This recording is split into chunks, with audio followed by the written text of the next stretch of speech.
Good afternoon. Ay, kaganda-gandang araw ngayon. Amen. Maaliwalas ang panahon, makulimlim, malamig. Amen. Praise God. At higit sa lahat, magkasama tayo to worship the Lord. Amen. Magkukwento po ako konti tungkol po sa aking buhay. Para po sa encouragement po, konti. Para po sa encouragement po ng mga kapatiran. Ako po, nakakilala kay Lord 1987. Ang nauna po sa amin, papa ko. Ngayon, 4 kami magkakapatid, girls. Yung papa ko, dahil excited siya na i-share ang gospel sa aming magkakapatid, hindi niya alam paano. Pero alam niya lang, kailangan niyang i-share. So, ito yung paraan kung paano siya mag-share ng gospel. Sabi, ikaw? Pag hindi ka tumanggap kay Jesus Christ, sa impyerno ang punta mo. Gusto mong punta sa impyerno? Siyempre, ako ayaw ko. So, tumanggap ako kay Lord. Pati yung pangatlo at yung pang-4 na anak ng papa namin. Siyempre, kapatid ko. So, kapatid ko, technically kasi sa kanya, anak niya.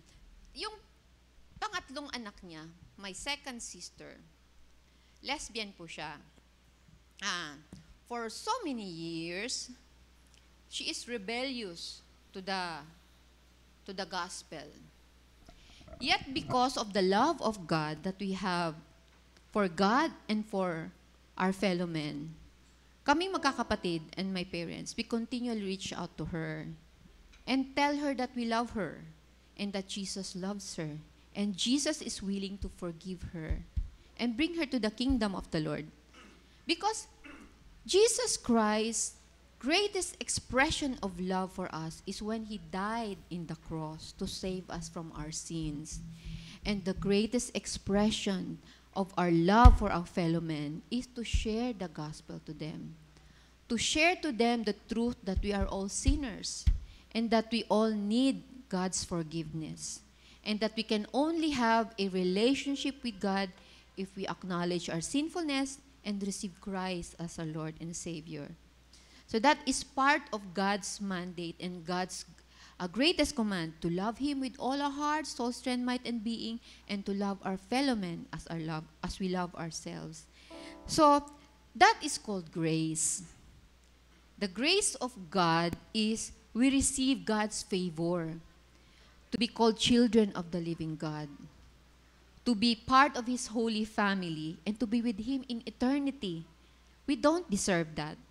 We don't deserve anything good from the Lord because we are sinners. But according to the riches of His mercy, we have received this grace.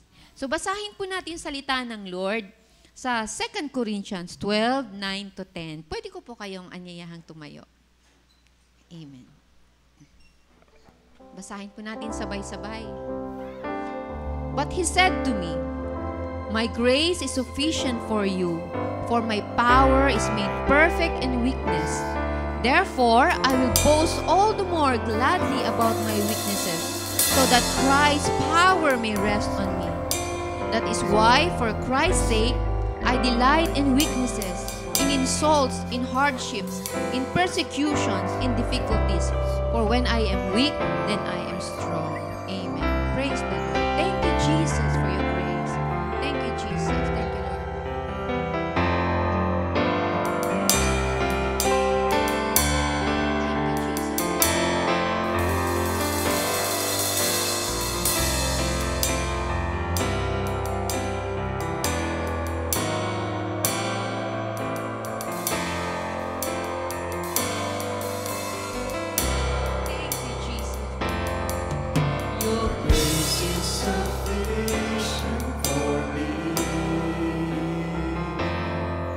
Your strength is made perfect.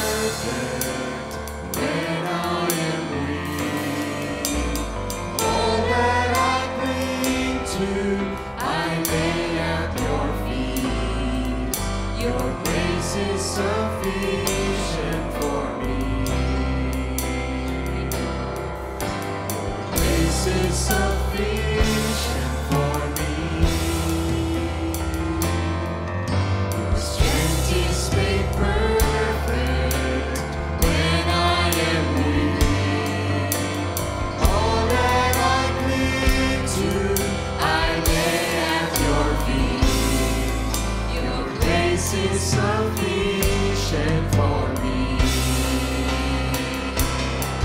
I'm no longer striving to merit your love.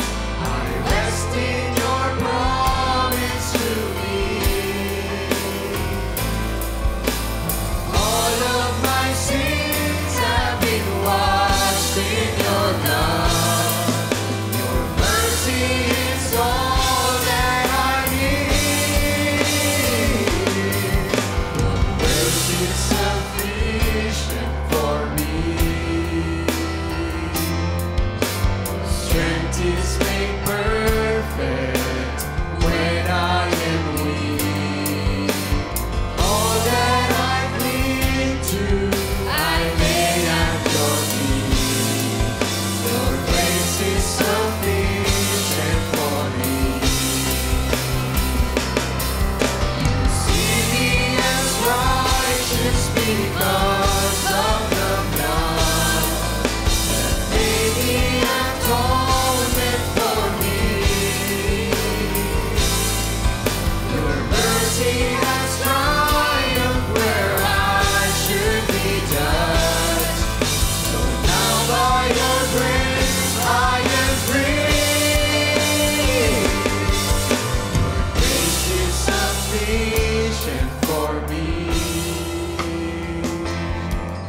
Your strength is made perfect when I am weak. All that I cling to, I lay at your feet. Your grace is sufficient. Your grace is sufficient. Your grace is sufficient for me.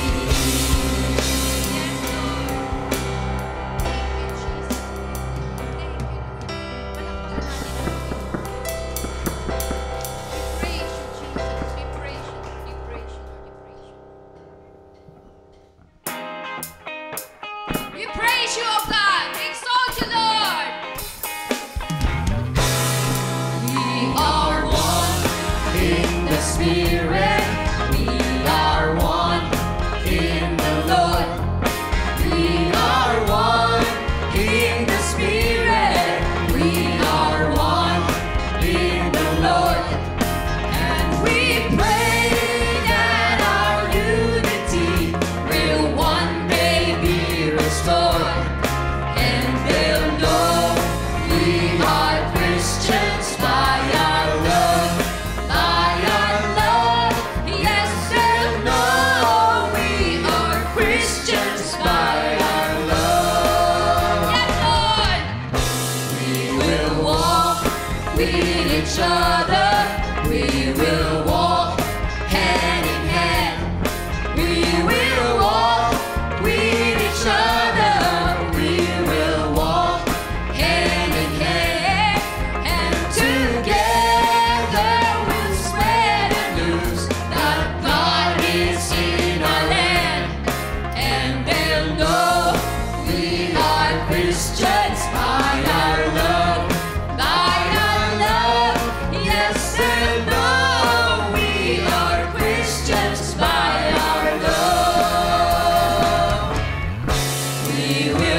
are one in the Spirit.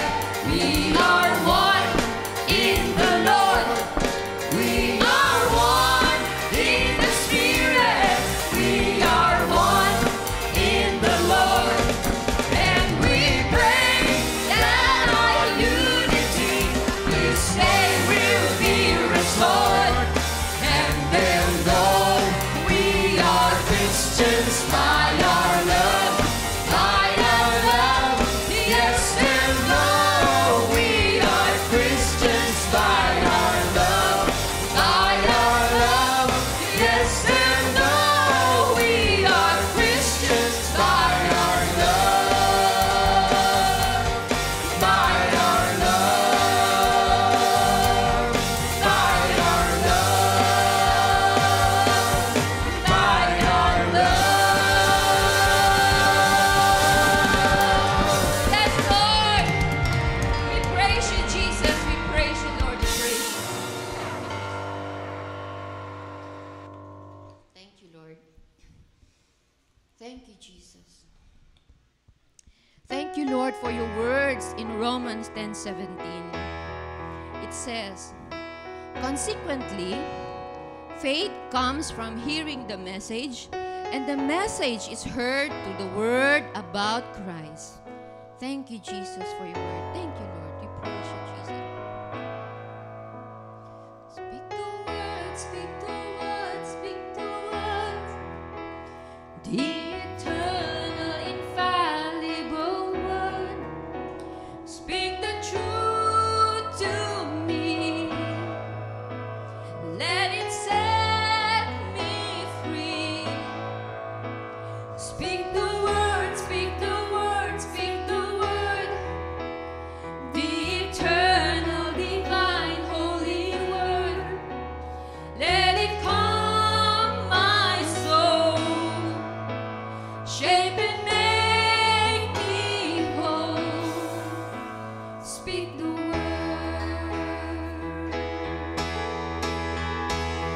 Will hide it in my heart, cherish every part, let it heal, renew, cleanse me through and through. I will make it my delight, living by its light. My faith I know will rise. These words are rich and wise. Speak the word.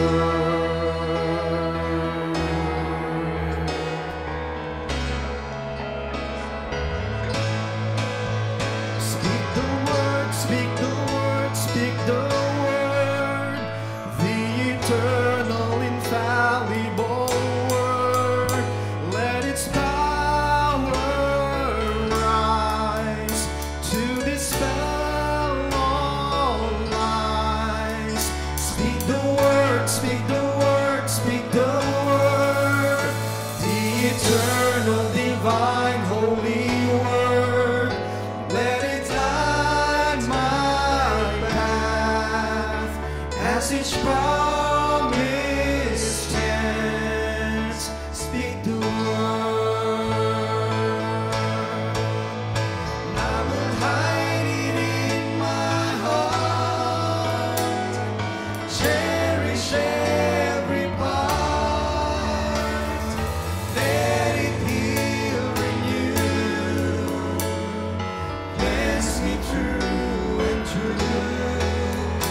I will make it my delight, living by its light. My faith I know will rise. These words so rich and wise. Speak the word.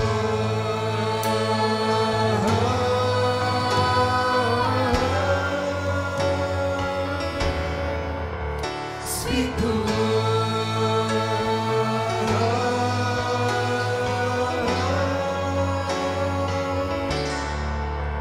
Speak the word.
before me, the world behind me, the cross before me, the world behind me, the cross before me, no turning back, no turning back. Yes, Lord!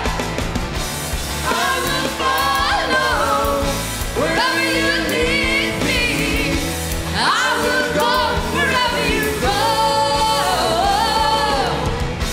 You're my master and my savior. Take me, Lord, forever I'm yours. I will follow wherever you lead me. I will go wherever you go. You're my master and my savior. Take me, Lord, forever I'm yours. Yes, Lord! Forever we are yours, Lord! And no one and nothing can ever separate us from your love. Through the blood of Christ that was shed in the cross. Thank you, Jesus. Thank you, Jesus. I will follow wherever you lead me. I will go wherever you go. You're my master and my savior. Take me, Lord, forever I'm yours. I will follow wherever you lead me. I will go wherever you go. You're my master and my savior. Take me, Lord, forever I'm yours. I have decided to follow Jesus. I have decided to follow Jesus. I have decided to follow Jesus. No turning back, no turning back.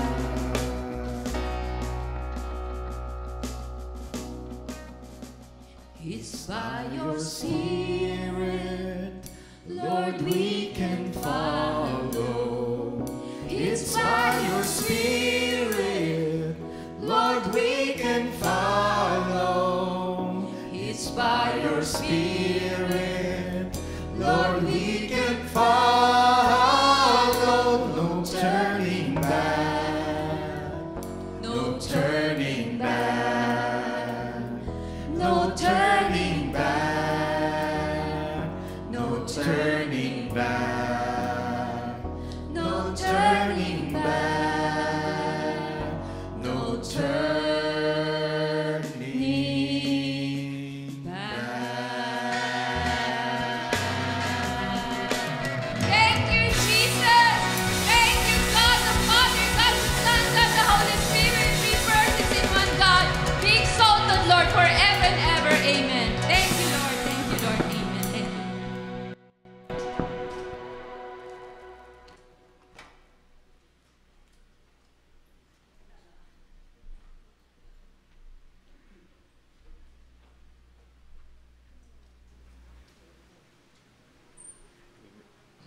We may take our seats as we continue to dwell in the presence of the Lord.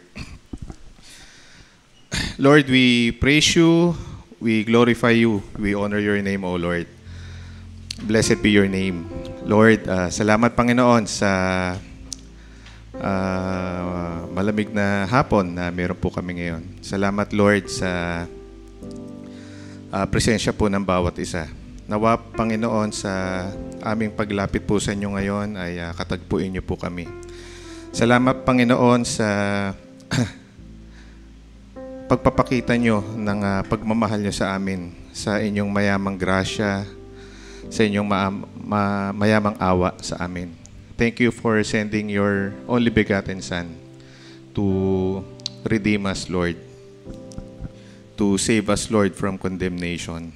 Kaya nga, Panginoon, patuloy po kaming lumalapit sa inyo ng may kababaang loob. Humihingi po ng kapatawaran sa aming mga kasalanan. Linisin niyo nga po kung ano man pong karumihan na nakikita niyo po sa aming mga puso, sa aming mga isip. Ama, nawa ihanda niyo po yung aming mga puso-isip sa aming maririnig po ngayong hapon. Kung ano man po yung nasa aming damdamin, Panginoon.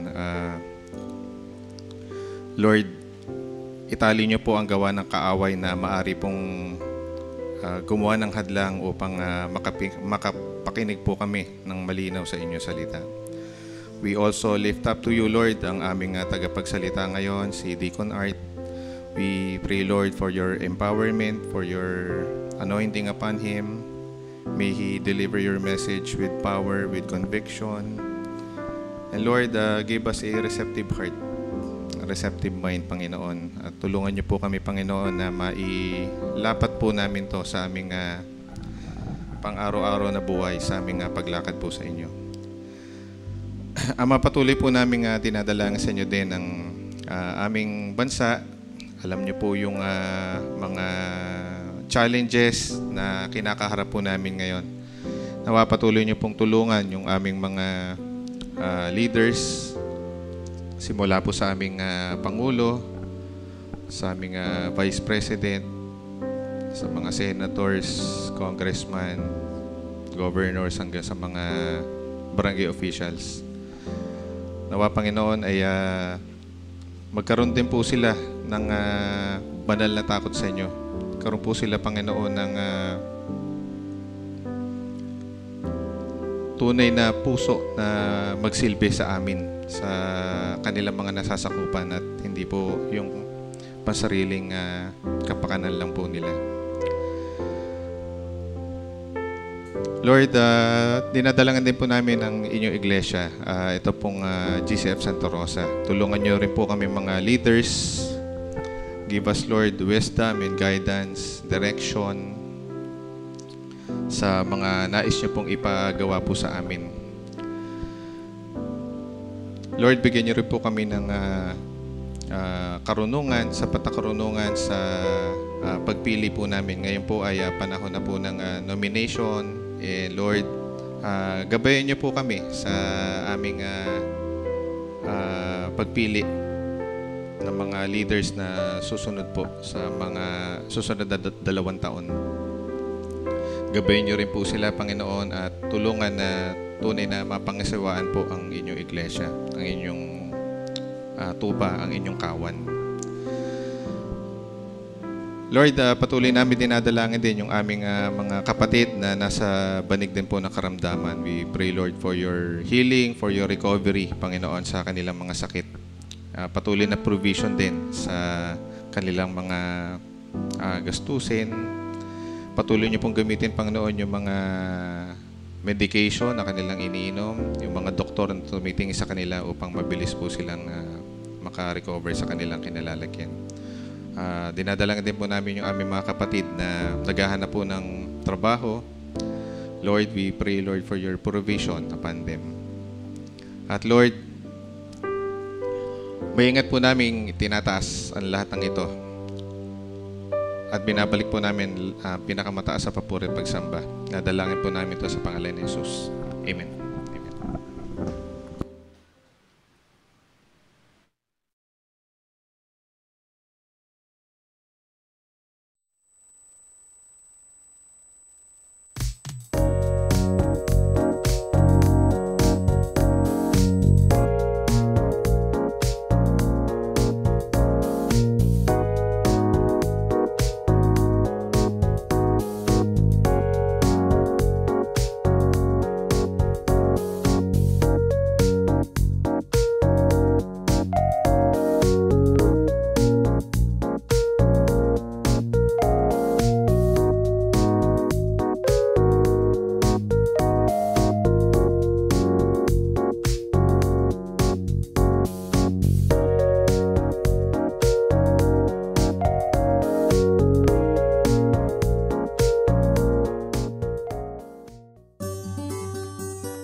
King, peace on earth and mercy mild, God and sinners reconciled.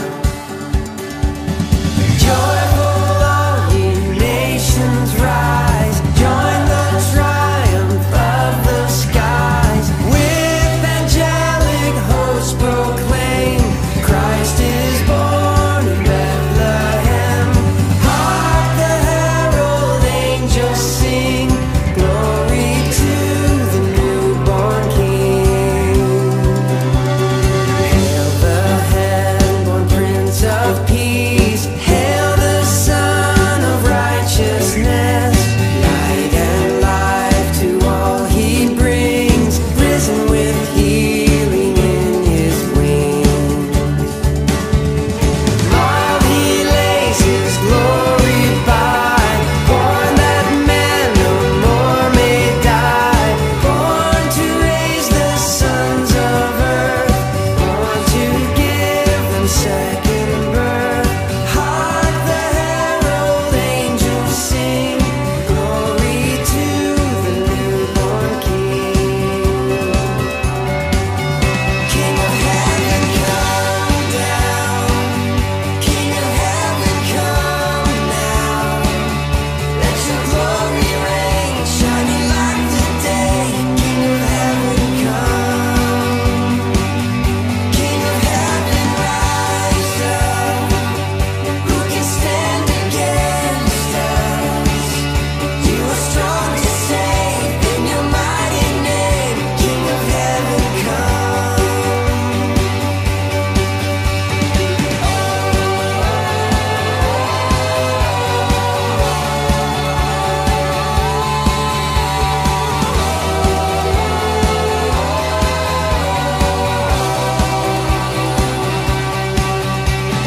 Christ by highest heaven adored, Christ the everlasting Lord, made in time, behold him come, offspring of a virgin's womb.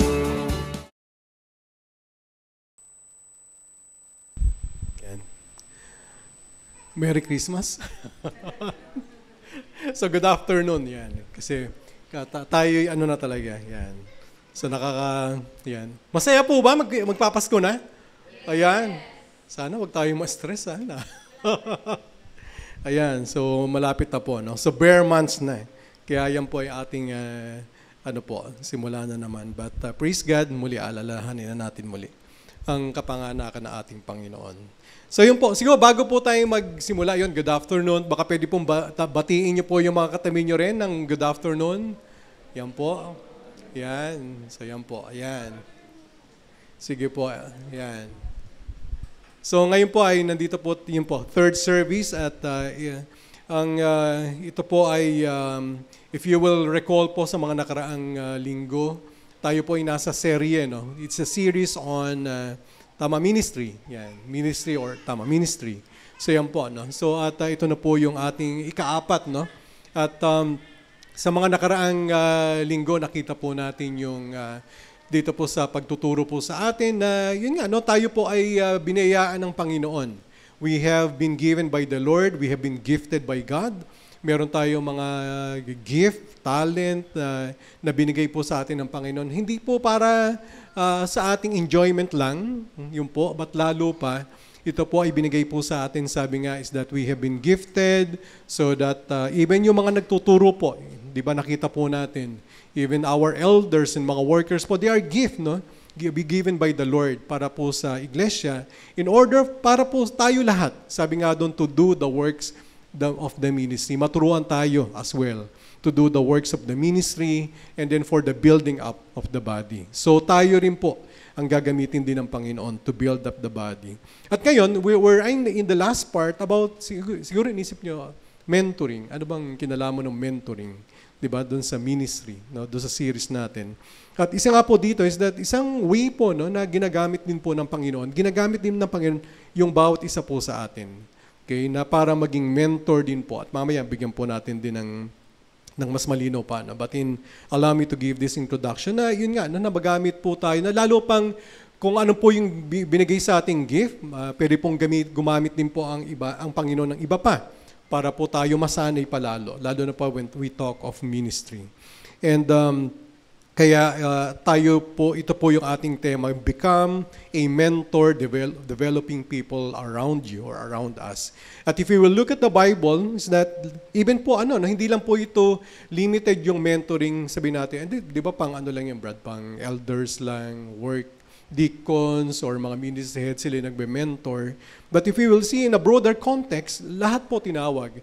If you will look at your Bible sa Titus 2, chapter 2, verse 5, sabi na even older women, sabi dito, these older women must train the younger women to love their husbands and their children. So even older women, kumbaga ang point lang po dito, lahat po, walang exception, lalo na those who are in the Lord for quite a while, somehow pwede pong gamitin ng Panginoon to train others as well, to mentor others as well. So ito po, So allow me to read. Ito po yung ating text, ito po yung, if you have your Bible, baka medyo maliit po, you can turn to Acts chapter 16, verse 1 to 5. So allow me to read po sa ESV. Verse 1, Paul came also to Derbe and to Lystra. A disciple was there named Timothy, the son of a Jewish woman, who was a believer, but his father was a Greek. He was well spoken of by the brothers at Lystra and Iconium. Paul wanted Timothy to accompany him, and he took him and circumcised him because of the Jews who were in those places, for they all knew that his father was a Greek. The verse 4, as they went on their way through the cities, they delivered to them for observance the decisions that had been reached by the apostles and elders who were in Jerusalem. So the churches were strengthened in the faith, and they increased in numbers daily. So let's have a quick, short prayer lang po. Muli, Panginoon, salamat po as we, in the reading of your word. Lord, salamat muli the opportunity you have given us this afternoon, Father, to have this fellowship, to have this gathering, to have this worship service. And now, Lord God, Lord, to study your word. Thank you, Lord. Tunay nga kayo pong mangusap. Make it personal, Father. Ito pong pag-aaral po namin ng inyo pong salita. At kayo pong malwalhati, Panginoon. At malayong kimilos sa inyo pong banal na Espiritu na siya magturo po sa amin ngayong hapon. Muli, Panginoon, tinatas namin sa inyo po ang lahat sa pangalan ni Jesus. Amen. Amen. So ito po yung Acts 16 verse 1 to 5. Ang titignan po natin dito, specifically, yung ginawa pong mentoring po ni Paul kay Timothy. At dito sa nabasa nga natin, so si Paul, nagpunta siya sa Derbe, Lystra, kay mamaya, tignan natin sa yung lugar na yun. Tapos meron siya nakilala, Meron siya nakilalang isang believer, si Timothy nga, Sabi dito, siya isang anak ng isang Jewish woman, na believer din. Tapos yung kanyang tatay ay isang Griego, At ang maganda dito kay Timothy, siguro kaya siya napili rin ni Pablo, sabi din, he was well spoken of by the brothers at Lystra. So doon sa dalawang syudad po na yun, siya po ay meron pong meron pong kumbaga magandang balita tungkol kay Timothy. At doon nga po, So at dahil doon, sabi dito, Paul wanted Timothy to accompany him. So there's something na may nakita po si Pablo dito po kay Timothy. So before we go doon sa ating pong kumbaga message proper, is that let's take a look quickly, dito po sa background po sa Acts. And then maganda po na makita rin po natin, yes, it's good na we study the specific text, pero maganda rin po yung kabuuan ng Acts. Ano ba yung Acts? Alam po natin tong Acts was written by Paul, by Luke, This is the sequel or part 2 ng Gospel of Luke. At ang purpose talaga dito ni Luke, sabi nga doon, is that ito ay sinulat niya. Lalo na doon, di ba? It was addressed to a certain person, Theophilus, And ang purpose niya dito is really to give an orderly account. Ano ba yung nangyari, kay Christ nung panahon na yun? Ano ba yung nangyari doon sa early church? So ito po ay sinulat po ni Luke, And then, if you will look also, at kung titignan din po natin, ano ba yung if you will put a parang simple outline dito po sa Acts, makita din po natin sa Acts na dahil this is the Acts of the Apostles, ito po yung pagkilos ng Panginoon sa early church, kanya kung paano nga po nag-expand after the Lord gave His or the command to go therefore and make disciples. And then ito nga po, yung first part, if we will take a look at it, yung chapter 1, hanggang verse 12, it talks about yung ministry po ni Peter. So din po nagsimula. Pero yung second part, dito na makita natin yung pagkilos din ng Panginoon through Barnabas and Paul. Ito po yung 13 to 28. At dito nga makita natin yung Acts talaga. Pinakita dito, no? Parang this is a chronicle. This is a narrative, this is a story kung paano nga ba nag-spread yung gospel. So ito po yung ano po siya in a way, parang church history rin po natin, the early church, no?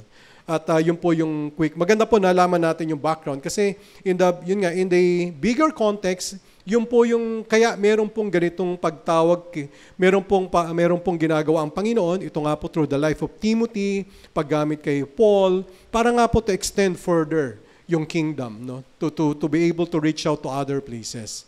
And then at ito po, hindi ko na po i-explain yung map, but here, ano ba yung siguro maganda rin po makilala natin? Kasi si Timothy, lagi natin siyang nakikitang pangalan sa Bible. And yet, ako rin po, no? Kasi very familiar name. Dahil dun sa book, no?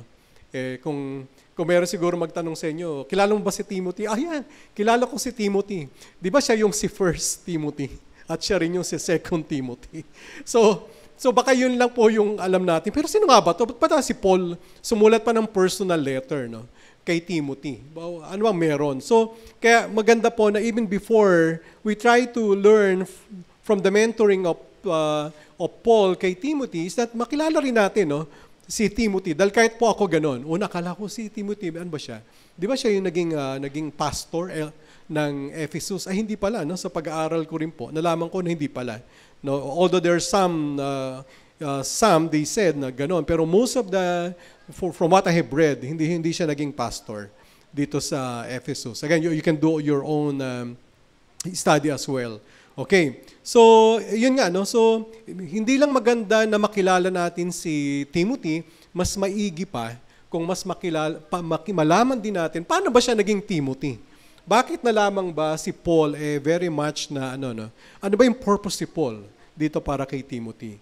At yun nga yung titignan po natin. And as we said, yung bigger context ng Acts is that makita natin yung pag-extend ng kingdom ng Panginoon. Meaning yung paglaganap ng ebanghelyo, pagtayo ng iba-ibang iglesia. Ito po yun, makita natin yung kaya sa map nandiyan, hindi ko na-explain, pero yan po yung makita natin yung red, yung travel ni Paul, yung tinatawag na mga missionary journey, yung first missionary journey ni Paul, ni Barnabas kasama si Paul, yung second missionary naman ni journey na tinatawag si Paul together with Timothy, Silas, and a few others, no?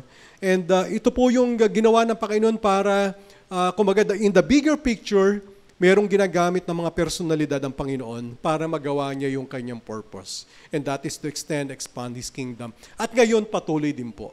Patuloy in a sense, tayo naman ang gagamitin ng Panginoon to expand pa, di ba, yung kingdom niya. Meaning marami pang makakilala sa Panginoon.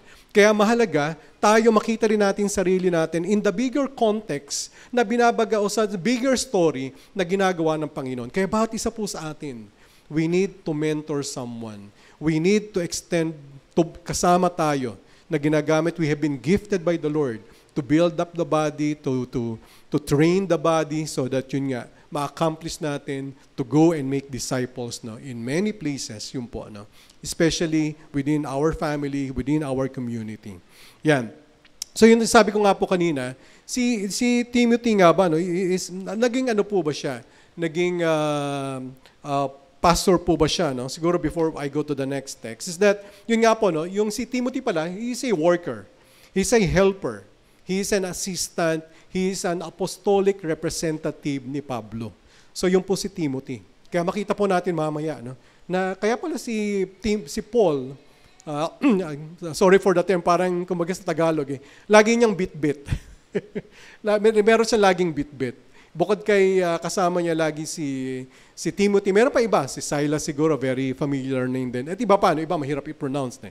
Nakasama ni Paul. But that is their, ito po si Timothy. So I believe yun po, no?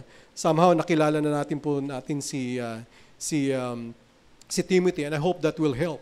as we come to know him more, especially yung ginawa na mentoring ni Pablo kay Timothy. At yung mga places nga po doon nabanggit, again, quick lang po, trivia or Bible study. May nabanggit na Lystra, Derbe, Iconium. Sa panahon po, kung may magtanong sa inyo, yan po ay ngayon po, yan po yung Turkey. Dati po ang tawag dyan, Asia Minor. Ngayon po yan yung bansang Turkey. Okay? So yan po yung ano. So ito po yung pinuntahan ni Pablo kung saan sila nagtayo ng mga churches. Okay? So, and then isang kumbaga parang side story rin kung paano rin ba napili ni Paul si Timothy. If you go kung atras lang kayo ng konti, is that makikita nyo is that si Paul and Barnabas, sila po yung laging magkasama, no? Itong dalawa na to. Kaya lang, merong naging parang problema si Pablo sa isang kasama nila palagi, si John Mark, no? Si Paul, ayaw niya nang kasama si John Mark for some reason. No? At dahil doon nagkahiwalay sila ni Barnabas, meaning nagkahiwalay ng iba silang kanyang pupuntahang journey or missionary journey. Pero si Pablo, dahil kailangan niya pa rin ng isang katulong, okay, na para doon sa itong kanyang tinatawag na missionary journey, ay ito nga, no, nabalitaan niya, mayroong isang brother, no, na maganda yung reputation. Okay, at ito nga po si Timothy. Ito yung nakasama ngayon ni Pablo, si Timoteo. At ngayon naman po, makilala rin natin is that dito po punta tayo sa 2 Timothy, no? Chapter dito naman sa chapter 2. Chapter 1, verse 15. Makilala pa natin further si Timothy. Sabi po dito sa chapter 2, verse 1 to 5 pala. Chapter 1, verse 1 to 5. Chapter 1, verse 5. Yan. Yan, nakuha ko na rin. Yan. I am reminded of your sincere faith. No? Ito po ay si Pablo. Ang kausap niya, ito po yung sulat ni Pablo kay Timoteo. No? Sabi niya, I am reminded of your sincere faith, a faith that dwelt first in your grandmother Lois and your mother Eunice, and now I am sure dwells in you as well. Dito po meron pong before we go to the mentoring of Paul kay Timothy, meron pong magandang isang principle po dito na makita natin na indeed walang si Timothy, ang father niya, although hindi nabanggit ko, naging mananampalataya, no? Pero yung father niya isang Griego, no? At most likely itong pamilya na to ay sila po yung naging mananampalataya nung unang tinatawag na missionary journey, no?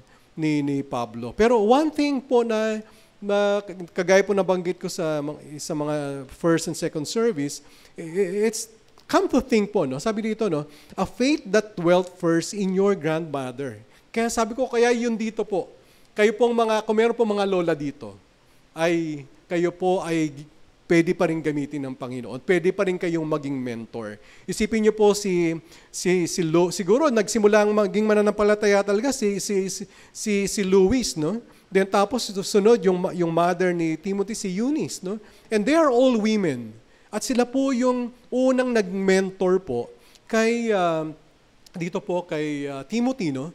Kaya kung titignan po natin, yes, praise God, ginamit ng Panginoon si Paul to further kumbaga develop si Timothy. Pero it all started in the family. It all started dun po sa household. Kaya malaking bagay po ng role lalo pa, of course, we know na unang tinawag is that the father, the spiritual head of the family, yung husband. Pero dito, in the case of Timothy, ang binanggit po dito, no, ng faith, na merong faith, no, na apparently parang nag-introduce talaga ng faith kay Timothy is that the grandma and the mother, no? So ito po, no, kaya indeed wala pong lahat po, kagaya yung sabi natin kanina sa Titus, no, even older women, 'di ba, magpagamit po kayo, teach younger women, 'di ba po, doon to love their husband, how to bring up their children. So meron pong mentoring po, role tayo ang bawat isa. So kaya, at lalo na nga po sa mga bata, maganda talaga na masimulan po habang bata pa. And we don't know, no? Baka hindi lang presidente ng Pilipinas yung magiging yung anak nyo. 'Di ba? Kahit mga babae, pwedeng no? So baka maging Timothy pa. Kaya si Brad, ayokong Timothy. Lalayo yun, mag-mission. But anyway, so yun po, no? I hope we get the idea there, the principle na yung mentoring, indeed, is not something na exclusive para lang sa kagaya lang ni Pablo, but mentoring po, no? Although yung tinitingnan nating mentoring is through the example set by Paul, okay, but mentoring is for each one of us. And later we'll see, ano ba yung mentoring, no? Okay? And then before we go to that, allow me to spend a few minutes lang, kasi may nabanggit po dito, just to make sure na hindi ito maging parang question mark sa atin. Sabi po sa verse 3, Paul wanted Timothy to accompany him. Okay, no? And he took him and circumcised him because of the Jews who were in those places, for they all knew that his father was a Greek. So, dito po, sana po hindi po maging malito tayo dito kasi isipin natin, kalak pa si Pablo, hindi siya nagsusubscribe o hindi siya yung nagsasabi na you cannot add anymore, no? Doon sa grace, sa salvation na ginawa ng Panginoon, no? And kumbaga, ito po ay nothing to do with salvation para po kay Timothy, but rather it is more of related sa how to be effective in their missionary work, lalo na dito kasi remember si Pablo, basta nagpupunta siya ng place, kung babasahin yung Acts, ang una niyang pinupuntahan, siguro bukod sa marketplace, yung synagogue. Yung synagogue po, puro usually mga Hudyo. At hindi po makakapasok kung hindi ka circumcised. Kasi that is nung panahon pa ni Abraham, that's a mark, no, of the Israelites, no. Okay, but I will not spend so much time there. So yun po yung purpose. Because in the church, dalawa lang po yung ordinance. Yeah, praise God, dalawa lang yung ordinance, no. Na ito po yung water baptism at yung sa Lord's Supper, no. At wala pong third, hindi po kailangan magpa-circumcise para magiging member ng church. So yun lang po yun, dalawa lang po, no. So just to make it that, itabi muna po natin yun kasi baka ito po yung nagiging isang So yun po, so now we go is that, sa nabanggit ko rin nga po kanina, even before I am spending a little bit more time dito po sa parang foundational natin, o foundation. Kasi actually yung topic po nating mentoring, it's not really that long. But it's good to understand, sabi nga po kanina, the bigger story. Bakit ba? If we will go back to sabi nga po dito, at the heart of the Bible is one overarching message. When I say overarching, parang ito yung nangingibabaw. Diba? Nangingibabaw na talagang, kung isa-summarize mo na, yung Biblia, yung message, ano ba yun? Ito yun. God is saving His people through their promised Messiah, our Lord Jesus Christ. And ito po, yung ginagawa ng Panginoon, the bigger story na to, yung bigger plan of the Lord is that ginagamit niya po si Pablo, ginamit niya po si Timoteo, at ginagamit niya pa ang iba pa, no, na makita natin sa early church. At yun po, patuloy po siya. At tayong ngayon, ang siyang ginagamit naman ng Panginoon, para nga po ito, no, itong yung overall plan. Pagdating po sa dulo, ang mahalaga naman sa totoo lang, hindi naman yung mga accomplishment natin na pang temporary dito sa mundo. Pagdating sa dulo, it's really when we come before the Lord, diba, isn't it? Of course, may value po, no? Everything that we do here, especially if we do it for the Lord, sabi nga, do it all, diba, for the glory of God, there is value. Diba? Especially when you offer that to the Lord. Pero yun po, no? Pero po yung makita po sana natin, when you mentor someone, when you mentor your children, when you mentor a fellow believer or your friend, kung ganun po na ang overarching, pinaka po doon na bigger story there or purpose doon is really we are part of this, part of the works of God para nga po to expand His kingdom. Marami pang makakilala po sa Kanya. And we are co-laborers. So ito po yung makita po natin. So ngayon, ano po ba yung Christian mentor? No? Well, we mentioned na yung, ilang beses ko nabanggit yung mentor. Yan. So, kasi po sa mga nagtatabaho sa opisina, very familiar yung word na mentor. No? Na when say mentoring. Kasi in the office po, madalas na pag-uusapan, kagaya po ako, no? Nung dala ko po ay malapit na rin mag-retire, no? Kinausap na ako ng HR. Sabi niya, Sir Art, sino bang successor mo? Sino bang mini-mentor mo to succeed you? So, kumagang point ko lang po doon, it's something very common sa mga, sa corporate world, no? And in fact, yung mentoring, Kung titignan po natin check nyo sa Amazon, sa Google, check nyo sa mga bookstore, there are so many books po siguro na about mentoring. Iba makakilala pang mga author, ganyan, si John Maxwell or si Ziglar ba yun? But maraming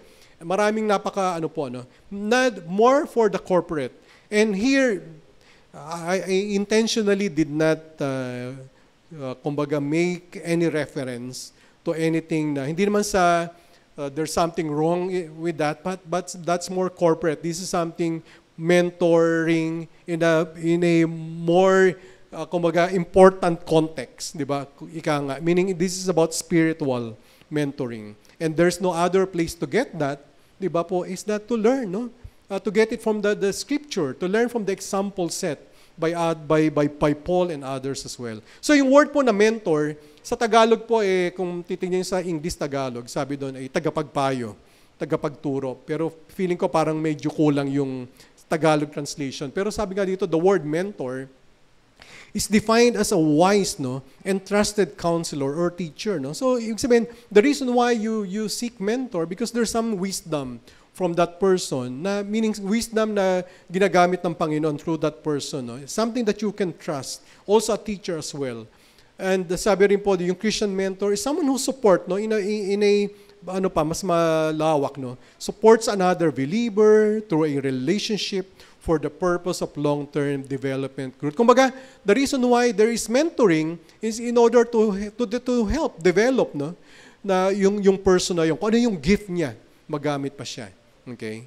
So going back, so ito nga po, yung is that, and here makita po natin na si Pablo talaga is a great mentor, at may makita natin, ano ba yung involved din sa mentoring, And it is yung naging example ko po kanina about succession even in the corporate world, but how much more the reason why patuloy pong nag-extend, nag-expand yung church ng ating Panginoon, the reason why meron po mga church planting pa rin, the reason why nadadagdagan po tayo, meaning di lang dito sa GF, sa iba, because of this, kung kahit si Pablo mismo, alam niya na soon, matatapos din yung buhay niya sa mundo na ito. Someone has to, kumbaga sabi nga, to take that, he has to pass, kumbaga, the torch, Kumbaga, someone has to take over. Someone has to succeed him in extending, in expanding further the kingdom of God, through the preaching of the word. So, kaya si Pablo din, ito 'yon. That's why he meron siya mga, even si Barnabas ang iba pa. That's why meron silang mini-mentor. Then I hope tayo ganun din. Within our family, I'm sure ganun din po yung ginagawa nyo, lalo na yung may mga kids dito. Isn't it? That's also what parents usually they do. Di ba ba? You try to mentor your children. You try to mentor either yung, of course, iba-ibang level, Kung balit pa yan, kung nasa juniors pa yan, or nasa grade school, there's some mentoring that you are doing na appropriate for their age, di ba? And then pagdating na high school, ganun din, di ba? And pagdating ng college, so you try to mentor them, especially in the Word of God. You try to teach them about the Word of God. Remember yung kagaya ng nangyari kay Eunice, kay Louis, di ba? How the Lord used them to teach, di ba, God's Word. At praise God, thank you Lord, meron tayo ditong mga Sunday school. We have different, especially for children, meron tayong Sunday school, merong Next Gen. Salamat, merong ginagamit ng Panginoon. But first and foremost, the primary responsibility, o meron pong talagang responsibilidad, unang-una po, to mentor their children is kayo po, tayo po. At kung kayo naman na lola, pwede pa rin. Kasi di ba yung kanina, baka may mga lola dito. Yan, kaya praise God for the mother-in-laws. Di ba? Hindi, totoo po. Sana ganito. Kung ganito ba naman yung mother-in-law mo na talagang masigasig pa rin magturo. Di ba? Indeed, it will be a blessing. And then, but these are role models. Iba po sa atin dito, di ba po ba? Nakikita ko po dito, iba po sa atin ay hindi ko na sabihin, baka may ma-offend. Mga bata pa kayo. And then, may nakita po ako dito mga ibang women din, or even men. Some of you are quite young. Some I know are married already. And then, isn't it na kayo rin, na sana maging vision nyo rin as you get older. Ako rin sana ganun. May vision as well for myself. Maging vision ko rin that I will, meaning within the family, no, that I will be able to mentor kahit pag matanda na pa, to mentor my children, no? To set an example to them. Kagaya ngayon, di ba? We're trying to set an example. Setting an example to our children is mentoring. Pati na rin po yung example. Kung maliit pa, no? Sana wag kayo yung iba, no, na tatawid ng kalsada. 'Di ba? Meron namang pedestrian lane. 'Di ba? Bakit ba tatawid ka pa doon sa bawal, no? At tapos may kasama ka pang bit-bit na bata. So what kind of mentoring, 'di ba? Na tinuturo natin sa bata na you're not following the rules, no? 'Di ba? Anong tapos kung labi mong ginagawa 'yon, anong kalalakihan niya?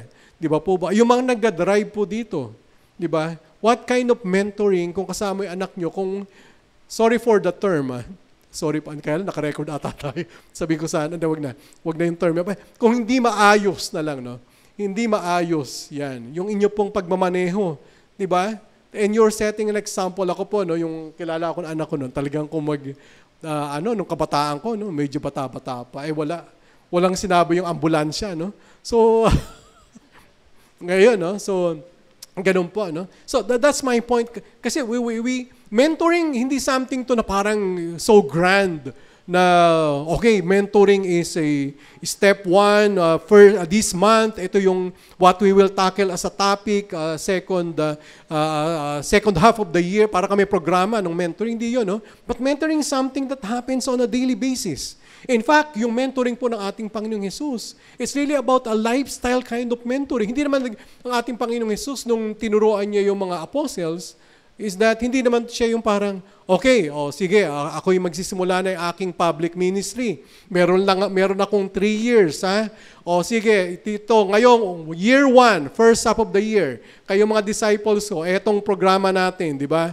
Second part, ganun yun. Second year, third year, malapit na ako ipako sa krus. So ito na yung ating magiging topic. So hindi naman ganun, but it's really life, no? Life on life, no? Yung ganun tinuturo sa atin, ginawa ng Panginoon, meaning set an example, preaching the word, yung sa buhay niya, letting them see na siya, he is giving an example them the importance of prayer, setting an example for them to commune with God the Father. Di ba po ba na setting an example to them how to deal even with sinners and so on, no? So yun po lahat, no? Of course, there's that preaching, but it's more than just preaching, but seeing the life, no, of our Lord Jesus Christ. And that is mentoring. So hindi po ito yung parang program, okay, this is, I hope, lalo na po sa pamilya. Of course, alam po natin na sa church, there are things that we can do because of some limitation. Dahil lima tayo magkasama sa bahay, parang gano'n, no? But there are things, kaya sa pagdating sa church, we try to make it more structured kasi wala naman tayong opportunity na tayo po ay tumira, for example, or magkapit-bahay tayong lahat, no? So wala, but we try to make it structured dahil nga para mas may ayos natin. Pero that's what mentoring is. Okay? And again, wag nating kalimutan na we do that because for the bigger story there is that we are called by the Lord to expand His kingdom. Meaning we want to be kagaya po ng sabi dito po sa ating ginagawa din ng GCF, kumbaga yung mentoring sa totoo lang po, ito na po yun. Ito na po yung step. 1, kagaya ginawa ni Paul kay Timothy, is that dinraw muna po siya. Timothy o Paul knows, nakilala niya si Timothy na of a good reputation. Okay? So Paul, ang ginawa ni Paul, he drew, di ba? Si Timothy, di ba? To join him. And then anong ginawa ni Paul next? He tried to develop, he tried to cultivate itong si Timothy. Until in the end, when Paul was imprisoned, and he cannot continue anymore the ministry that was given by the Lord to him. Now he was able na. In fact, even earlier pa, he was able to deploy si Timothy. And the cycle continues. It's not recorded probably in the Bible, but probably most likely that's what happened. Di ba? Nag-cycle siya ulit. Then Timothy also did the same thing, okay, to develop someone. Okay, and by the way, I was not able to mention, if you will look at the word mentoring, actually, hindi mo po siya makita yung word mentoring sa Bible, kahit mag-concordance po kayo. But the idea of mentoring is there. For example, even in the Old Testament, a common story. Alam niyo po siguro yung story ni Moses. Si Moses, after the Exodus, sila yung umalis na sa Ehipto, dumating yung point na lahat na lang ng problema, si Moses yung umaharap. Okay? Sa yung siguro problema ng magkapit-bahay, problema, kung ano man yung mga problema na yun. No? So siya lahat umaharap. Ngayon pagod na pagod siya, mukhang di na siya nakakatulog. No? And ngayon ito yung kanyang Sino yung kanyang father-in-law? Si Jethro, di ba? So si Jethro, pinayuhan siya ni Jethro. So kaya praise God din, hindi lang sa mother-in-law, pati sa father-in-law, lalo na kung sila po ay nakakilala sa Panginoon. Sabi ni Jethro, kumuha ka na lang ng mga ibang leaders mo, kumuha ka sa mga ibang clans, sa ibang mga tribe, let them, sila na yung mag-resolve ng mga ganyang issue para hindi ka mapagod ng husto. Something like that, no? So Jethro in a way coach o mentored dito si si Moses, okay? Then even si Samuel, 'di ba po ba? 'Di ba si Samuel, 'di ba nagkaroon din po siya ng through Hannah, 'di ba? Yung ginawa ni Hannah, gusto ni Hannah kasi kumaga parang merong pangako si Hannah, si Hannah kay Lord kung siya mabubuntis, magkakaanak, i-offer niya yung kanyang anak kay Lord. No? Anong ginawa ni Hannah? Para ma-develop si Samuel for the ministry nung panahon na 'yon, no? At 'di ba iniwan niya kay Eli? 'Di ba si Eli yung nagturo? Kasama, 'di ba? Literally kasama sa bahay, no? Ni Eli si Samuel, tinuruan niya para in the end he will become the Samuel that we know. Ganun po, no? And even si Paul. Sino pong naging mentor ni Paul? Ayan po, 'di ba? Si Barnabas, 'di ba po ba? Remember si Paul, isipin mo, kailangan pa ba ni Paul ng isang mentor? Bihasayan sa salita ng Panginoon. 'Di ba? He's a teacher of teachers ba yun? O Pharisee of Pharisee, 'di ba? 'Di ba? Talagang alam niya. 'Di ba? Kabisado niya yung yung Pentateuch ba yun? 'Di ba? Kasi ganun sila dahil Pharisee, no? Kabisado niya, and yet sino po yung sa kanya, nag-mentor? At kilala rin natin po si Paul. Siya po yung persecutor of the church. Talagang intense to, no? Remember that? Kung sino yung nagbigay ng go signal para sentensyan o patayin si Stephen. Yung go signal, tama po ba, di ba? Si Paul. Yung kay Stephen, nabatuhin na siya, no? So, ganun siya kasigasig, ganun siya ka-intense, no? And probably si Paul talaga, pero one thing good that happened with Paul is that nung nakakilala siya sa Panginoon, then talagang siya intense. He was preaching God's word. Nakita siya, napansin siya ni Barnabas. And in fact, si Barnabas din yung nag-draw. Nag-draw, di ba? Ito po yung draw na sinasabi ko, no? Nag-draw kay Paul para rin po si Paul eventually makilala rin po ng mga apostles, di ba? Ng mga disciples. Sabi ni Barnabas sa mga apostles, kila Peter, kila James, no? Sabi niya, huwag niyo nang katakutan tong si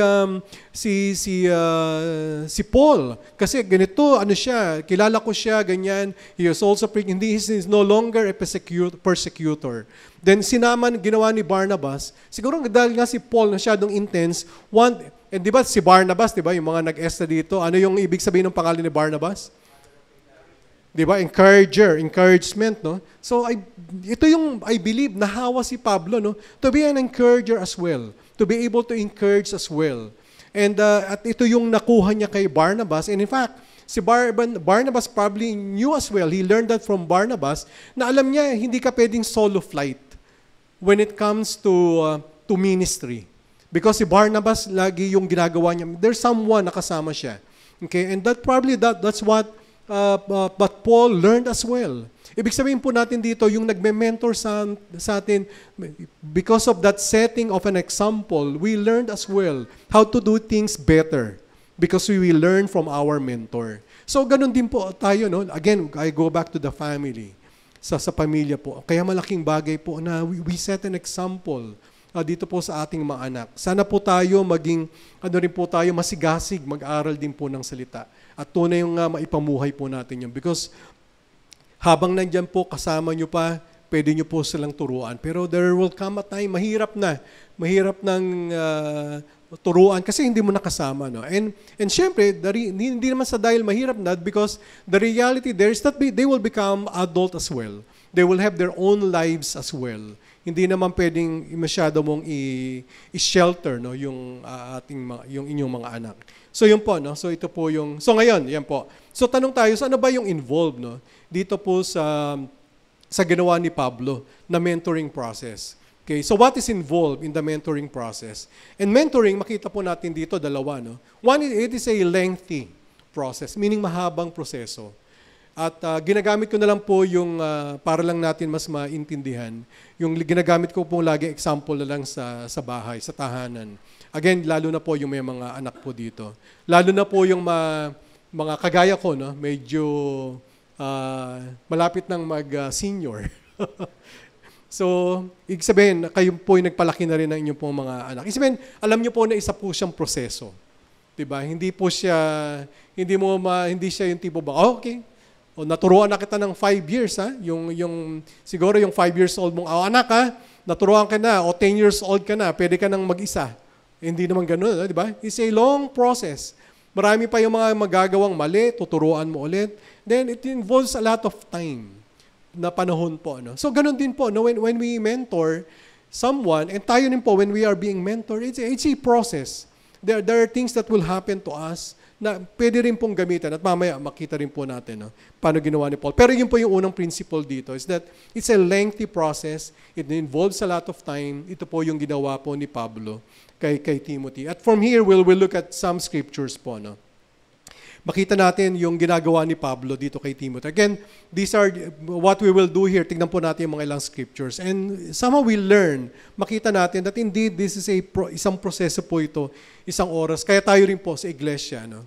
Na we hindi po, kaya bago po ito, kaya banggitin ko rin po, kaya malaking bagay po na meron pong nagme-mentor po sa atin. Again, whether it's something formal or informal, that's why bibigyan ko po ng isang encouragement po sa inyo is that to be part of a GG. Kasi meron po tayong mga GG leaders na nag-aaral po, ginagamit ng Panginoon para maging mentor nyo rin po. No? So malaking bagay po yun na tayo will learn also from someone. Okay? Kagaya po kami, no, sa Adam and Eve.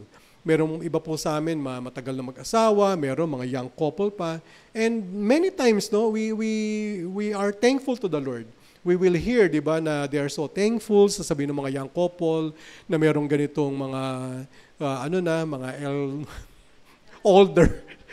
older couple na they learn, no? Nakikita nila na kahit yung mga more than 20 years na magkasama, 30, ganun pala yung mga kahit mga 30 years na magkasama, nag-aaway pa rin.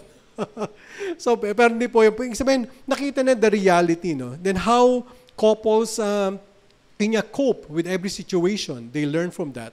Hindi lang po yung pag-aaral lang, okay, ano ba yung topic last Sunday, pag-usapan natin yung mga guide questions, but it's more than that. We learn, no, from each one. Even kami, na older na, we learn as well from the younger couple kasi iba na rin yung mundo nila eh. They're in a different generation. Parang sa mga anak din natin. No?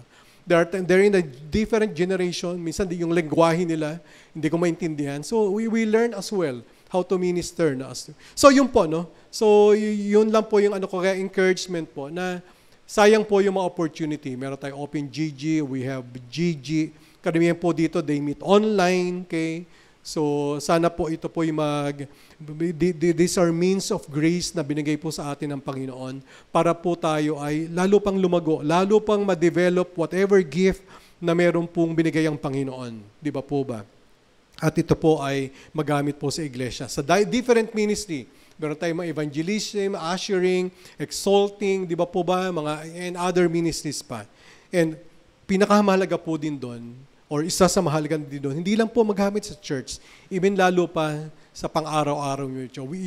Meaning sa pamilya nyo. I'm sure you'll learn a lot sa mga naging experience din po ng bawat isa in their walk with the Lord. So ito po, no, yung kay Pablo, no, makita po natin na dito po, na sabi po dito sa Acts 17:13-14, "But when some Jews in Thessalonica learned that Paul was preaching the word of God in Berea, they were there and stirred up trouble. The believers acted at once, sending Paul on to the coast, while Silas and Timothy remained behind." Sinasabi lang po dito sa Thessalonica, doon po, no, si Paul, no, was preaching the word sa Berea. Pero nagkaroon po, someone stirred up trouble. Kumbaga may mga gusto talagang gulihin yung pag-preach ng gospel.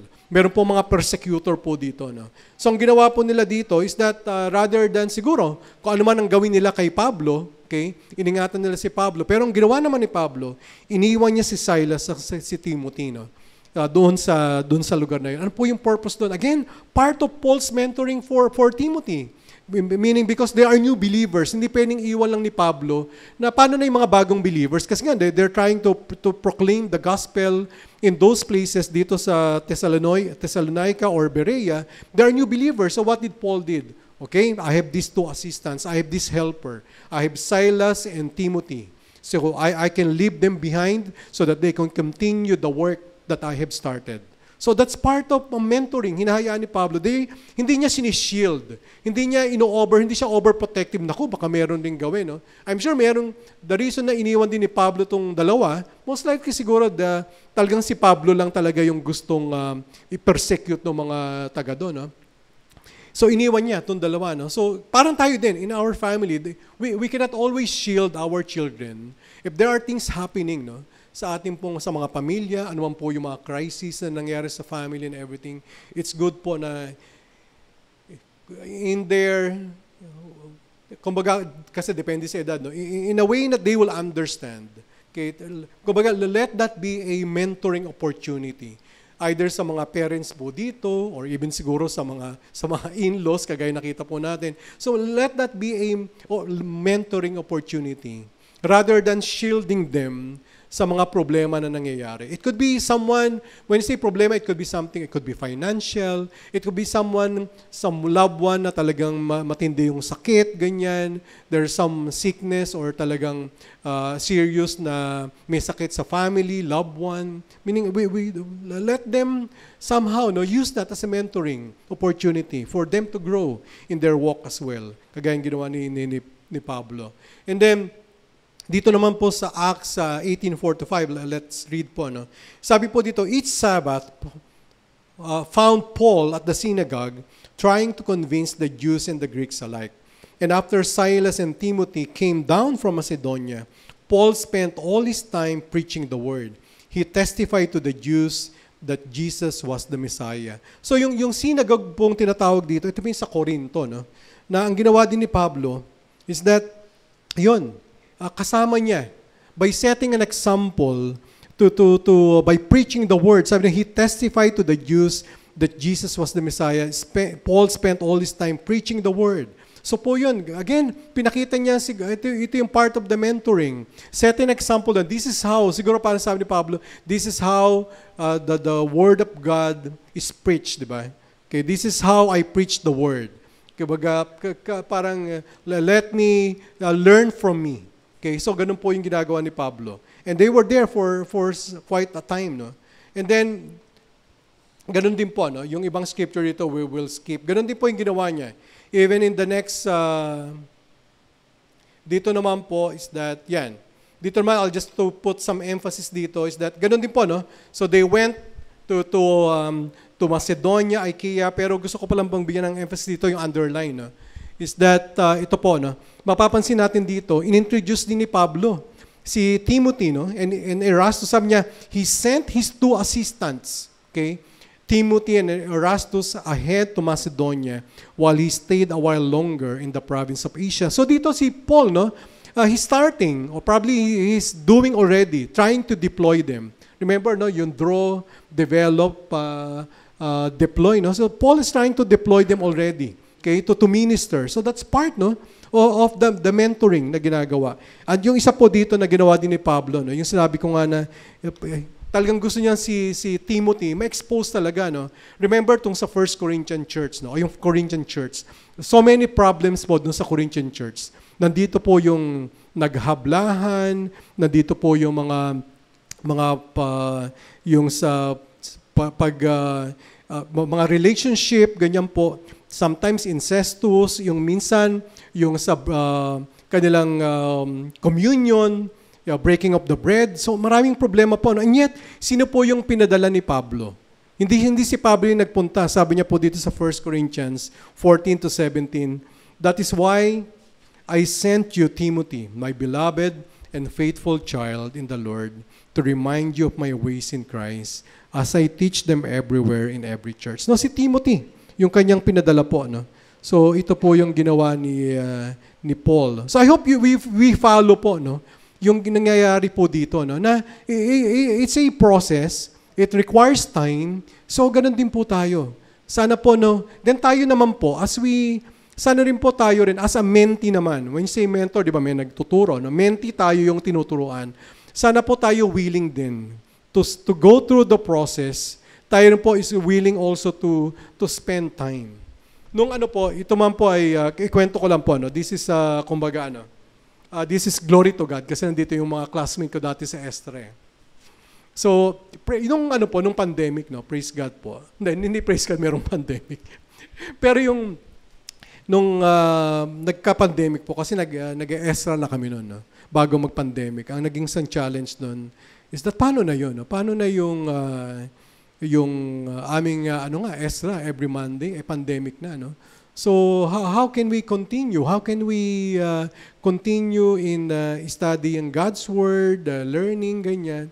And alam niyo po, during the entire pandemic, 2 years, no? Puro online po kami, no? At I didn't imagine po. Ito pa rin. Mga kasama ko pala nandito. Si Brother Genji, si Brother Roland, si Brother Bems, at isa pa si Pastor Dan, no? At yung isang kasama natin din. Hindi natin ka-church pala yung dalawa. Si Pastor Nilo saka si Brother Sam. Pero yung po, no, praise God, 2 years po, no? Nakompleto po namin yung Christian Foundation ba yun? Christian Foundation. Glory to God. Kung magang point ko lang po doon, no? So graduate po kami, no? Nagtoga tayo ba doon? Pero nakabarong tayo no? Umakyat kami sa Entablado. I remember that bumabagyo pa noon. Di ba, no? May bagyo no? So nung time na yon, no?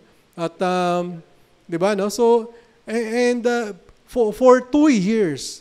Again, hindi ko po ito parang pinagmamalaki nagawa. Pero ang point ko lang po doon is that if we really want to become mentors as well, tayo as mentee, kami naman, kumbaga kami parang, hindi kami as mentor, as mentee, yung tinuturuan, kailangan po talaga nating magugol ng panahon.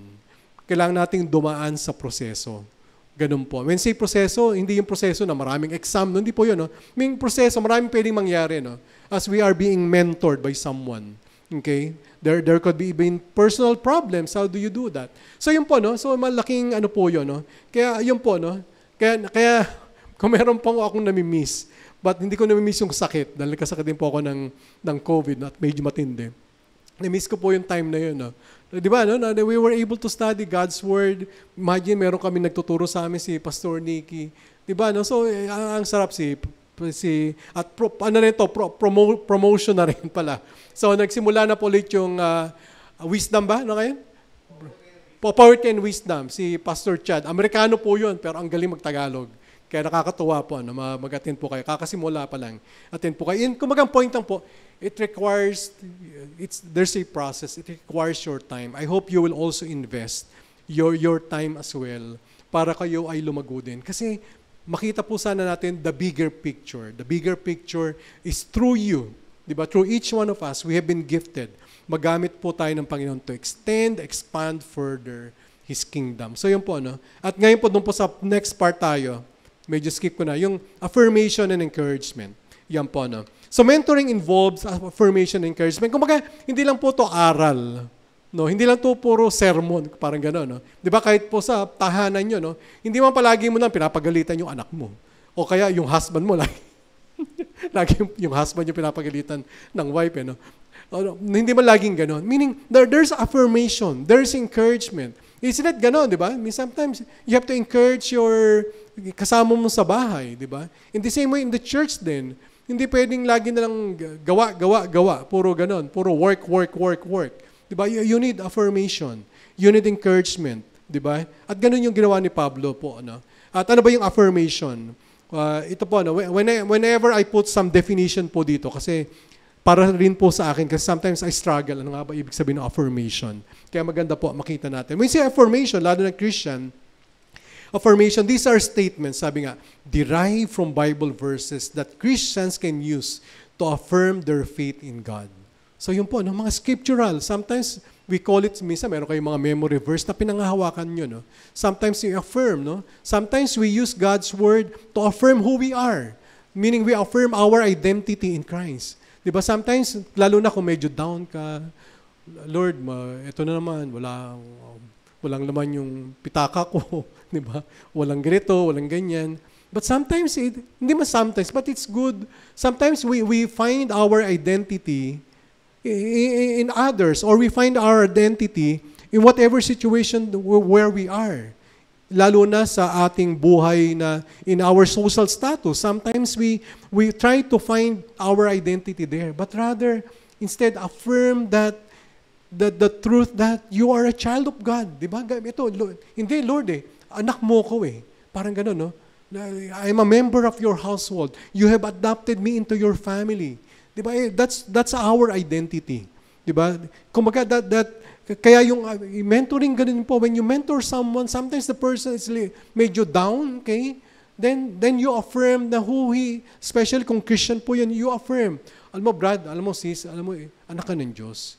Kung sabi nga ng Panginoon kung yung yung makalupang ama natin dito, kahit gaano siya ka-evil, ang gusto niyang bigay ay yung mabuti.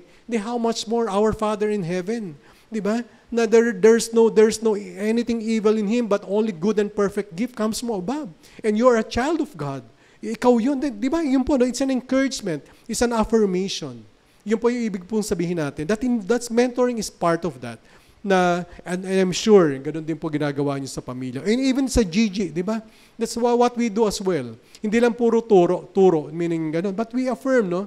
If someone is down, we try to encourage that sister, kung ano man po yung pinagdadaanan niya. We pray for her, we pray for him. So there's an affirmation. There's an encouragement. And same thing what Paul did, no?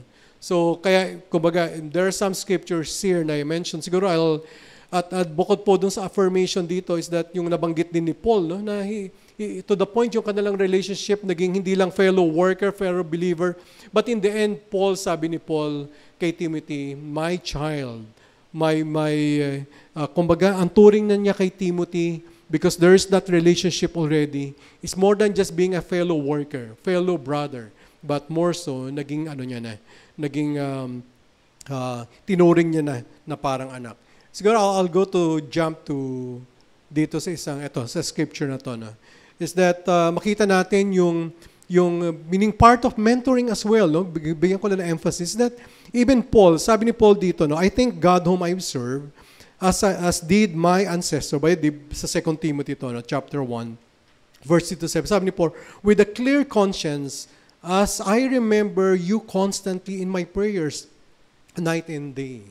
As I remember your tears. So ito sabi ni Pablo, I remember you constantly in my prayers night and day. So part of mentoring is also praying as well. And again, same thing when you mentor someone, even within the family, isn't it talagang babad sa panalangin? Then even then sa mga GG natin, even sa church, that's what we do as well. We are brothers and sisters in Christ, and part of mentoring as well is to identify kung ano man yung siguro yung difficulty, ano man yung pinagdadaanan ng tao, we try to identify with what is happening. Diba? With him. Kung merong sakit, we try to identify doon sa pinagdadaanan niya. Ang need niya is that kahit na imposible, ako po gano'n, no? There are times na I don't want to use, hindi ko na ginagamit yung kumbaga, hindi ako nagiging parang analytical. Sometimes kasi ganun, alam mo naman talagang pupuntahin yan, talagang serious na yung condition Diba? So, minsan ganun no? Kahit talagang na to, parang imposible nang gumaling, no? But I don't pray like that. I pray kung ano yung damdamin nung hinihingi ng panalangin. At ganun kasi. Di ba? That's what, yun yung, kahit pa, even in a impossible situation, the loved one will always pray, Lord, heal my loved one. And that's where we identify. We don't pray na, ang gusto niyang prayer pagalingin, ikaw naman Lord, sana kunin mo na para imiksi na yung yung paghihirap o yung no? So, again, naging ka lang, naging masyado ka naging, matawag mo doon, practical, no? Pero the brother, sister, asking for prayer, hindi siya nagiging practical. Loved one niya yun. Gusto niya makasama pa. So that's why we pray. So parang ganun din. That's what a mentor does. So prayer request ganito. Tapos pagpipray mo naman iba. So, di ba po ba? So meaning we identify. That's why ito yung kay Paul. No? And then, yung sa huli po, no, yung nabanggit ko na po ito, no, I'm trying to skip some. Sabi ko nga si Paul, yung turing niya na kay Timothy, hindi na siya fellow believer. Sabi niya dito sa Philippians ka, no? Sabi niya dito, you're like my son, my beloved child. So I'll jump po dito po sa huli, no? Because I want to spend a few minutes dito. No? So ano ba yung key lesson so far that what we have seen sa mentoring? No? Ano ba yung mga key points? No? Makita po natin, that's why yung sabi ko po kanina na I cannot. Ang daming libro sa mentoring, kaya lang pang corporate. But here, the mentoring that we're looking for is something scripture-centered. Because we're talking about, di ba, about mentoring in maximizing, for example, helping the brother, the sister, develop further the gift that the Lord has given him or her. Helping that brother to be more effective, di ba? Para nga for him to be part para yun nga, no, in part of that God's co-laborers in expanding His kingdom. So, the mentor, ang point lang po dito, must be rooted in God's Word. Kasi po, kung di tayo rooted in God's Word, bakit kinuha kang mentor? Brad, pwede ba ikaw maging mentor? Baka naman gamitin mo naman kung ano ng mga philosophy, no? Ang mga philosophy ni kung sino mga psychologists or what, no? But rather, it must be rooted in God's Word. And when you say rooted in God's Word, you know how to handle God's Word. You know how, sabi nga nila, you know how to divide, no, God's Word. Meaning how to do, technical term, mga hermeneutics, how to divide, understand, how to interpret, how to apply. Diba? In the proper context, yung salita ng Panginoon. So yun po, mentoring must be scripture-centered. Then it takes time. It takes time also not only because there is a process for the mentee, para po matulungan po siya. No? But also it takes time for the person na nagme-mentor. No? It takes time for him to learn as well, to understand as well, para po makapag-mentor siya. Sabi ko nga po dito, mentors are to invest time for shared experiences to happen. So there are shared experiences na naganap po kay Paul and Timothy. Okay? At ganoon din po sa ating Panginoon. Napakahirap pong mag-mentor kung kaya mahirap, no? Yung lagi tayo naka-Zoom. Maganda po yung meron tayong face-to-face, kaya pumawya yung mga flux. The reason, that's why. Part of mentoring is that meron tayong shared experiences. We in the GG, shared experiences in the form of, sometimes in the form of prayer requests. We learn about the burdens of someone so that that shared experience. Hindi lang po ito yung lumabas, no? Kasi sometimes yung gusto nating shared experience, kain tayo sa ganito. Punta tayo ng ganyan, masarap yung pagkain sa ano. But praise God din po, even those little things, no, can be used pa rin by the Lord. Kasi you develop relationship as well through those, no? Kaya yun po, no? Then third po, mentoring involves lots of prayer. Nakita po natin doon sa ginawa po ni Pablo. Sabi niya doon, night and day, I'm praying for you, Timothy. I remember constantly, I remember you in my prayers. Again, there are things pa, no? Na probably lessons that we can learn, principles that we can learn dito po sa ginawa ni Paul kay Timothy. But praise God po, I hope yun po, no, na ma-apply po natin to. Tayo po, we are all mentors one way or another. We are all mentees as well na tinuturuan pa rin ng Panginoon. And praise God po, in our church, we have pastors, we have leaders in this church, we have mga worker, ministry head, na ginagamit ng Panginoon to be our mentors in the ministry. Kung saan po tayo na-involve, ano po yung gift na binigay po sa atin ng Panginoon. Kaya yun po, no? So, sana po magkaroon po tayo ng puso indeed na willing na magpaturo din po. So, kaya praise God. Ayun po, so let's come before the Lord in prayer as we end. Father, salamat nga po, Panginoon, dito po sa binigay niyo po sa aming mensahe na ito, Panginoon. Tunay nga, Lord, salamat dahil alam niyo po ang bawat isa po sa amin. Lord, we cannot claim that we are so good already in many aspects, but rather in many aspects in our walk, in our Christian walk, and even, Father, in our service to you, Lord God. There are many areas indeed that we need help, Father. We need help as we serve you. Indeed, Lord, thank you, Lord, for the leaders, workers, GG leaders, Lord God, na ginagamit niyo po dito po sa iglesia pong ito. Kami naman po, Panginoon, iba po sa amin dito, Lord. Kayo rin po kumaugnay. Nasa din po, Lord God, to be connected, Lord God, to a growth group para yung ilan po sa amin dito or iba po sa amin dito, O Diyos, ay lumago din po. Maging rooted din in God's Word through the GG, to learn also from others, by others setting an example, and so that bawat isa po sa amin, we also be able in our own household, within the ministry as well, that we are part of or we are leading, Lord God, we are also be able to mentor others as well. Lord, marami pong salamat sa buhay po na pinakita niyo po sa amin kung paano nga po kumilos. Ginamit niyo po si Paul or ginamit si Barnabas to train Paul at si Paul si Timothy. Indeed, Lord, may we learn all those principles. May we learn all these key lessons and apply them, Lord God, as well. Lord Jesus. Lord, marami pong salamat. And we entrust to you all. Continue to bless us, Lord, for the remaining part of our service. Indeed, Lord, we give back to you, Father, all praise or glory. This we pray in the name of your Son, our Lord Jesus Christ. Amen. Amen. Ayan. So, let's pray po. No, sige po, palak po tayo sa Panginoon. Thank you, Lord.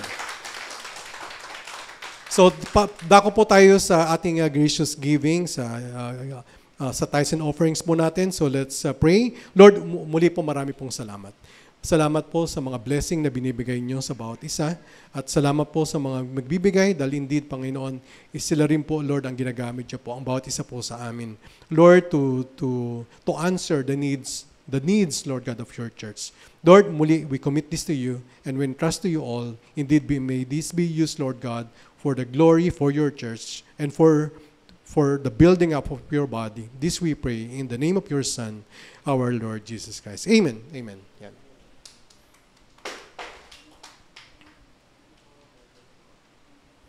So ngayon din po ay last Sunday, no? Tayo po ay ating missions giving.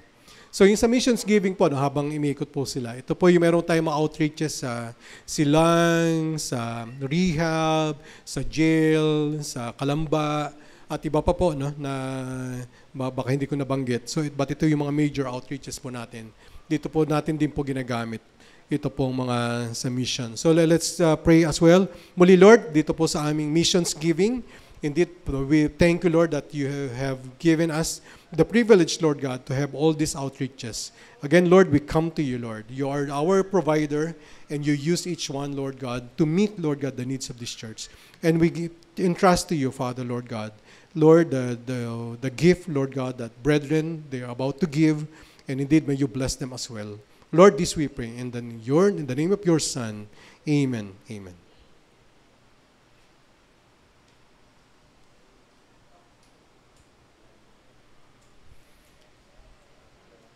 Meron pong rin po sa atin, medyo kasi alam ko nag-overtime po ako. No? So, first time po today. Meron po bang first time? Ayan. Going, ayan. No? So, wala. Yung birthday celebrant po, no? So, na lang yon sa pagbalik po ni Pastor Raul. So, I believe next Sunday na, no? Nandito na guman lang si... Sana nandito na kasi parang hindi na kami nagpipreach. Sabay ganun eh. Kundi si DJ na. Hindi, but it's really a privilege po na tumayo po dito. It requires a lot of work, but praise God po for the opportunity. And yun po, wala pong first time birthday celebrant. O sige po, kung yun po, bago tayo magtapos, yung nabanggit po sa announcement, nomination po ngayon for our next set of leaders, for elder and deacon. So meron pong form, tama no, dyan sa labas no. Meron po tayong form doon.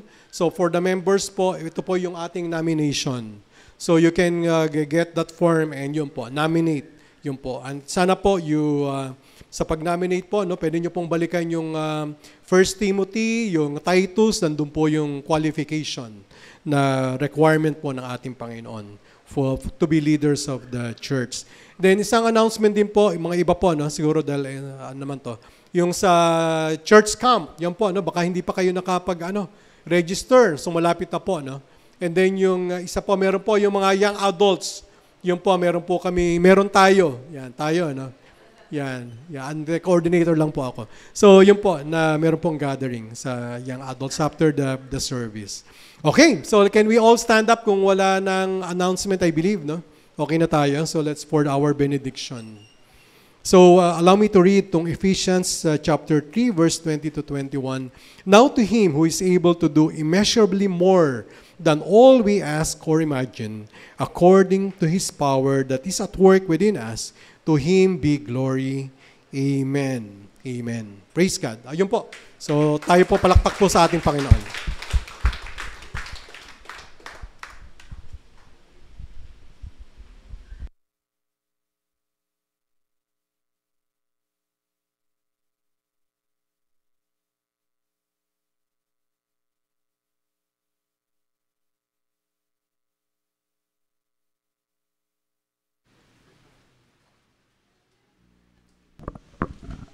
Thank you, Deacon Art, sa magandang mensahe. Na-bless po ako. Pangatlong service ko po itong nakinig sa kanya.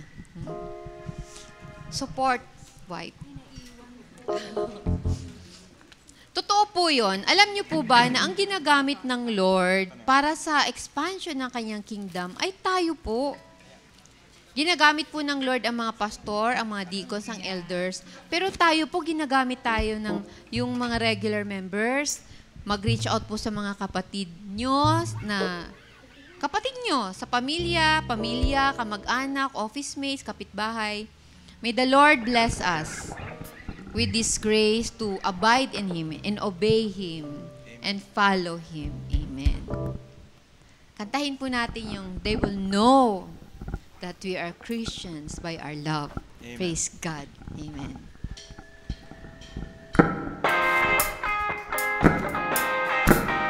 Palakpak tayo kay Lord. We are one in the Spirit. We are one in the Lord. We are one in the Spirit. We are one in the Lord. And we pray that our unity will one day be restored. And they'll know we are Christians by our love, by our love. Yes, they'll know we are Christians by our love. Yes, Lord. We will walk with each other. We will walk hand in hand. We will walk with each other. We will walk hand in hand. And together we'll spread the news that God is in our land. And they'll know we are Christians by our love, by our love. Yes, they'll know we are Christians by our love. Yes, oh God. We will worship together. We will sing side by side. We will worship together. We will sing side by side. We will lift our God's praises up on every mountain high. And they'll know we are Christians by our love, by our love. Yes, they'll know we are Christians by our love. Big song to the Lord. All praise to the Father. All praise to the Son. All praise to the Spirit. To God and three in one.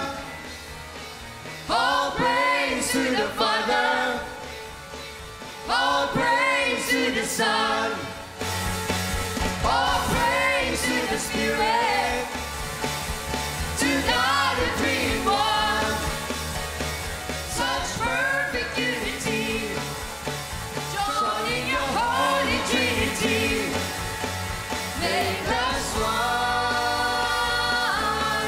As you are one.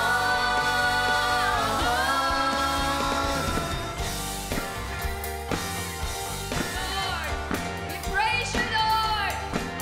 We thank you, Lord, for your love for us that is eternal and unfailing, Lord. Thank you, Lord, for the blood of Christ that was shed in the Calvary to save us and make us your children of God. Thank you, Lord.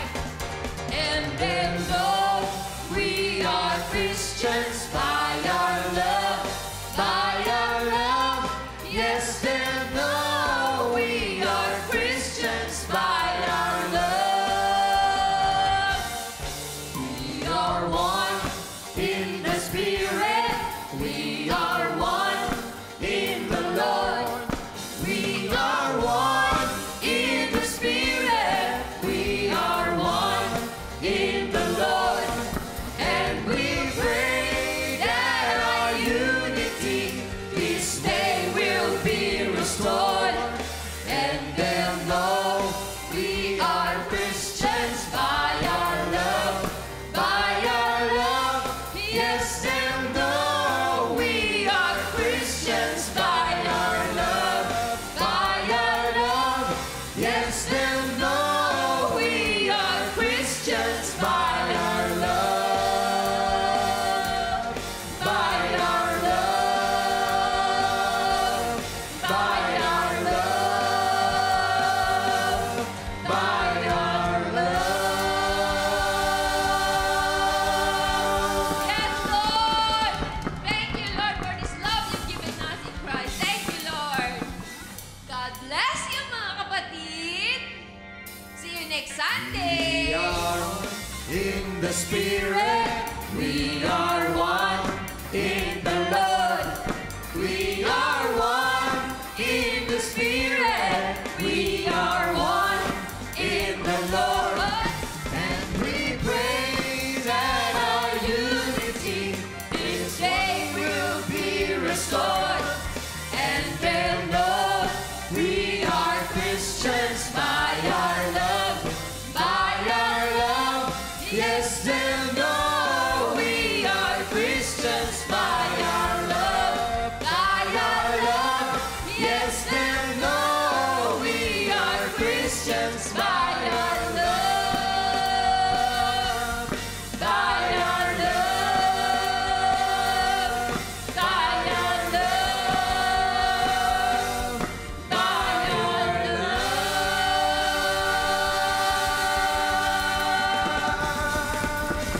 Thank you, Lord. Thank you, Lord. Thank you, Lord. Kita kayo sa recording. Recording. Thank you, Lord. Thank you, Lord. Picture po tayo, saka ano po tayo, pray po